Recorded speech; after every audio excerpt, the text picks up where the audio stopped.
What's up, everybody, and welcome to yet another video. Well then, I have got something interesting to talk about today, my dear friends, although I believe that I have already covered this on this particular channel just when the trailer for the upcoming Nosferatu by Robert Eggers came out. And it is precisely why I think that Nosferatu by Robert Eggers will be worth checking out. I think that it's coming out Christmas Day, which is the Christmas Day in the West. Now, the Christmas Day in the Czech Republic is actually the 24th of December. In the West is the 25th. Nevertheless, why do I think that it will be worth checking out? So let us put aside the fact that it will be like a millionth, billionth, gazillionth adaptation of the Dracula novel by Bram Stoker. Come to think of it, by the way, none of these adaptations were very much book accurate. If you've read the book, you know. But we have had the pleasure to be witnesses of a plethora of different adaptations. Whether we are talking about the original Nosferatu from the beginning of the 1920s, which of course famously was done by Germans, and they did not have the rights to call it Dracula. They didn't really manage to purchase and hold the rights to the novel, so they changed the name. They changed the name of the character. It was Count Orlok, wasn't Dracula. And then of course later Ted Browning's Dracula with Bela Lugosi. And then I think that one of the most famous ones with Sir Christopher Lee and all the Hammer series, which of course famously Christopher Lee signed a contract to multiple movies, and after several of them he realizes, really, I'm only making a fool of myself at this point. But he really did have to finish the contract and finish those movies. And then of course there was the remake of the adaptation, the first adaptation, Nosferatu, and then in 1992 there was Bram Stoker's Dracula by Francis Ford Coppola, which is once again something of its own. Very much artistic movie, Lach pour Lach, which touched upon many issues that were very topical at the point when it was made. I believe that I read somewhere, might be at the time when I went to university, that the excessive and graphic depiction of blood in that film is not only the fact it was a vampire film, but they actually wanted to raise awareness to the epidemic of AIDS. It was very much a newer thing at the time. But why do I think that we need or not need another adaptation of Dracula? But why do I think that we need and we deserve to see Robert Eggers' version? Because Robert Eggers, and I have just recently, 2 days ago, the day before yesterday, I saw The Witch by Robert Eggers. That completes like the trio of the greatest films, or his biggest films, that Robert Eggers has made, that I've finally have seen. So for the first time this year, I've seen The Lighthouse, and I have seen The Witch. And I think that I saw The Northman like the week it came out. I saw it very, very early after it came out. And so all those three films are very much, as I've already used that term, l'art pour l'art. They are very, very artistic films. They are filmmakers' films. Now, whatever you think about them, whether you like them or not, this is your personal opinion, your personal view. Liking something is very much subjective.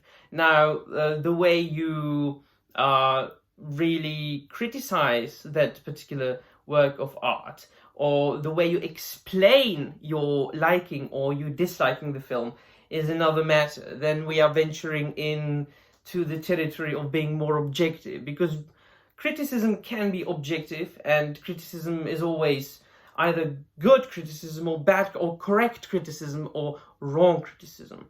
There is no bad faith or good faith criticism. There is only criticism. And it only depends on how you criticize the thing and if you're wrong or right about it. But the matter of liking or disliking something is very much personal. very much subjective. So whether you like them or not, you have to admit that Robert Eggers loves movies. He loves the medium. He is a filmmaker. He makes cinema. Now, he makes films that are not for everybody. He makes films that aren't for the masses. Definitely. If you want a film for the masses, go and watch The Avengers, or go and watch the next bloody Venom film. These are blockbuster, popcorn, soulless, mindless things that are or were made, have been made in order to please everybody and to make big, like, huge money in cinemas, to sell tchotchkes and merchandise, to make huge franchises. It's not Robert Eggers. He is a very old-fashioned style filmmaker. And in all those three films that I have mentioned, he took, of course, inspiration in folklore, myths, legends, fairy stories, and to a certain extent history. But it needs to be said, needs to be pointed out, it needs to be stressed and remembered that he doesn't make historical films. So if your criticism is that The Northman was historically inaccurate, well, yes. Well, of course. I mean, do you think that the Vikings on the History Channel were 100% historically accurate? No. He uses a lot of symbolism. He uses a lot of metaphor. He uses a lot of visual storytelling. Very often he shows you. He doesn't tell you. He doesn't hold your hand like the Avengers films do. You have to turn your brains on. You have to use your little grey brain cells in order to watch his films a little bit. This being said, of course, I'm not saying, absolutely not, that only like people of 250,000 IQ will understand them, but all I'm saying is that they are good films, films of a filmmaker that loves the craft, loves the medium, who uses a lot of audio, visual storytelling, and that likes to make his audience think, and who likes to be inspired by all the things that, well, we all love on this channel, myths and legends. In The Northman, quite obviously, you've got Norse mythology, where all those Norse myth scenes were actually a part of visions or dreams that the main character had. So it wasn't a historical film, but neither it was a fantasy film. You can always understand those scenes with, for example, the Draug, or the Valkyries, or Valhalla, or Valhalla. All these passages, all these scenes, they could be explained as visions or hallucinations or dreams that the character went through. And then, of course, it was very much inspired by Icelandic sagas. It's just a family tragedy, and the tragedy of a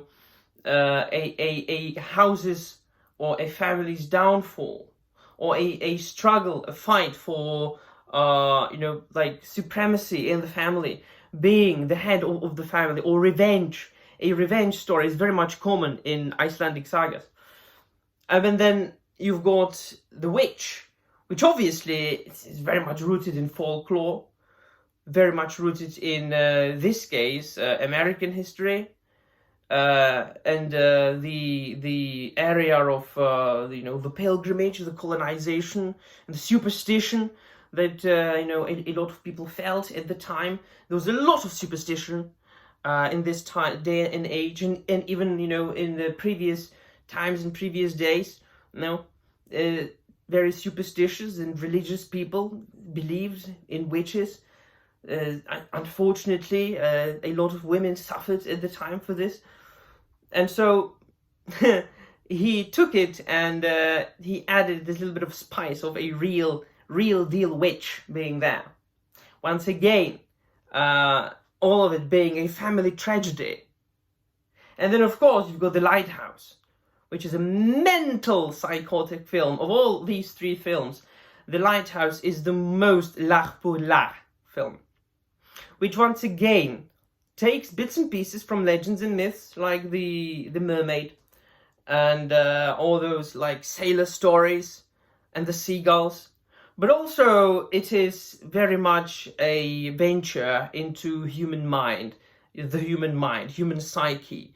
I would think that I'd say that most of all these three films, like, you know, the plunge into madness, and but once again touching upon reality, because seclusion and being isolation can do lots of crazy things to your mind. And a lot of sailors and mariners and keepers of lighthouses went through these things because they had to spend months and even years in seclusion, sometimes by themselves, sometimes just with their crewmates, shipmates, their colleagues, a couple of men. So, first and foremost, Robert Eggers loves the film in general. He is very much interested in humans, in anthropology, in sociology, in psychology, but also in stories. And as the stories of old, like the good old stories that have prevailed for, in many cases, millennia. And last but not least, I think that I've heard somewhere that he had wanted to make the Nosferatu remake for the longest time. And it had been his life dream. But also, and I think that I made a community post about that, he also, and it has been proved because I think that the news have been out there, and I've made a community post about that, I'm quite sure, that he uses like very classic, old school, but tried and proved filmmaking techniques.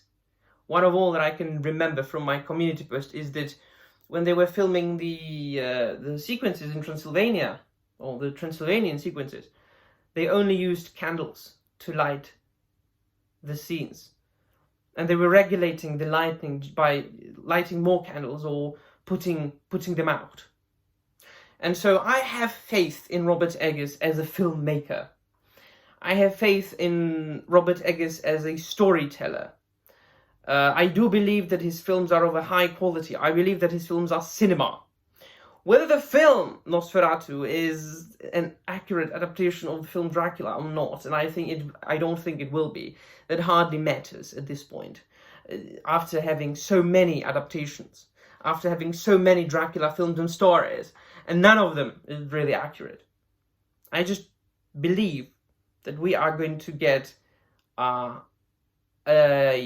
film cinema experience to remember, right? Let me know in the comments down below what you think, and that'll be all. Thank you very much for watching, and I'm out of here.